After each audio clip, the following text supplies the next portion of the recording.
wanted to come and speak with you guys today through video rather than through email in the past couple weeks, and just bring up what kind of flashes we use and where we started at and where we're at now. So to start off, we don't use the Canon flashes.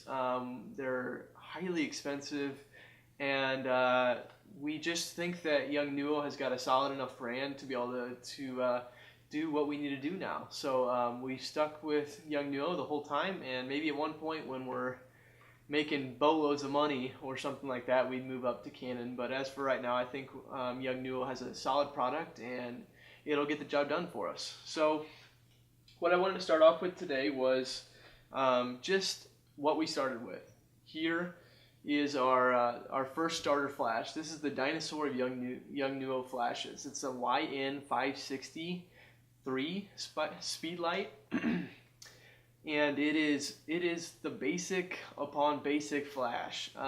We started off with 4 of these things, and we've moved from basically having one on each camera to having one on my camera, one on her camera, and then I've got one that's an off-camera flash set up too.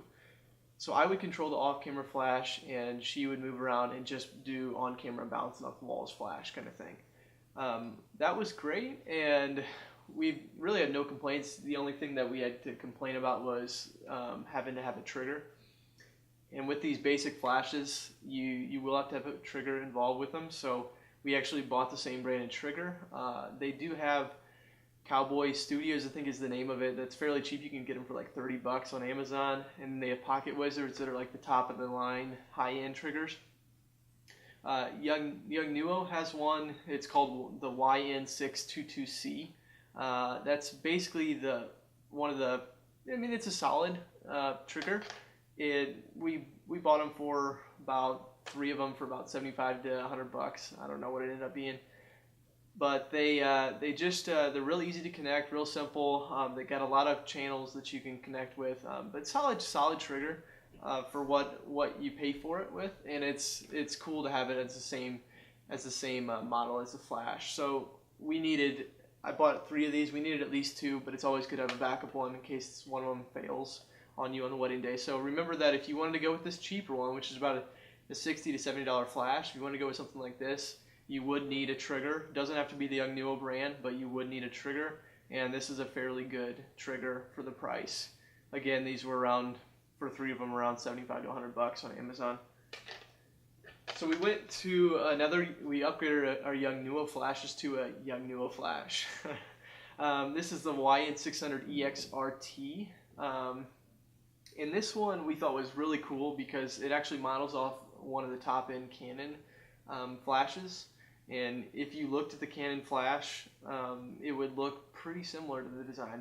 They basically look like they copied the exact same design.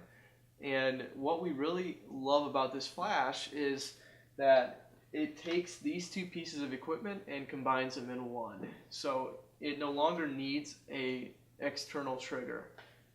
What that means is that the trigger is built in, so this will connect to other Young Nuo flashes. I think it also connects to Canon flashes too, but you might need to check on that. I know for sure this will connect to the other. We bought 4 of these things and we connect them all 4 up, and it's really great because you can actually treat this as a flash and a trigger.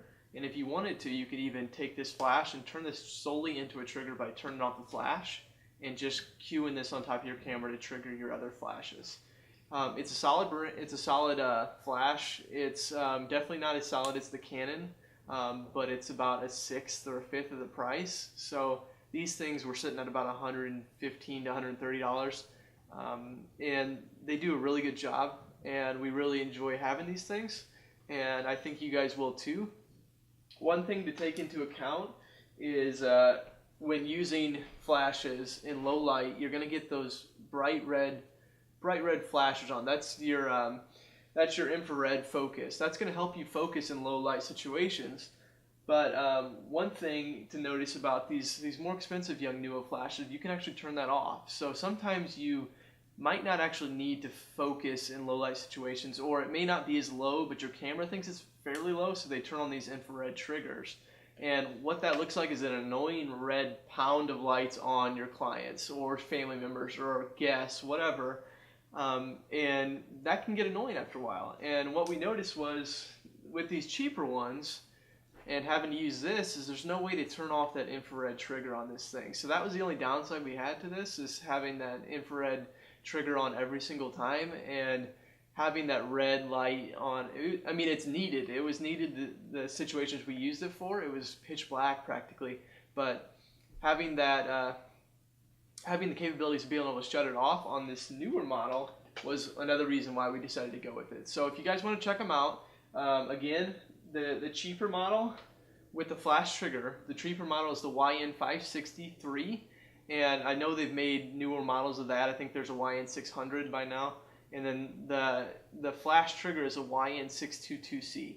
So if you're using this for wedding photography, I'd recommend going up, spending a couple more bucks, going for the $130 flash, the YN600 EXRT, going for that one, and you can have the capabilities of shutting off the flash or the infrared trigger and the flash, and using this as a trigger and a flash in one. But if you're on a budget, go with something like this, and if you want to get into off-camera flash, buy these with it, and you can trigger that off-camera flash and use that and just get used to it. But I do recommend at least getting into some sort of flash for wedding photography. I think it's very useful, and I think it is definitely something you will need for receptions. So I'm going to put the link up to that in the video, and feel free to send me any kind of questions you guys have on those, and I'd love to answer that and help you out and while you're picking out these flashes. Okay, we will talk to you soon, and we'll see you next Friday. Bye.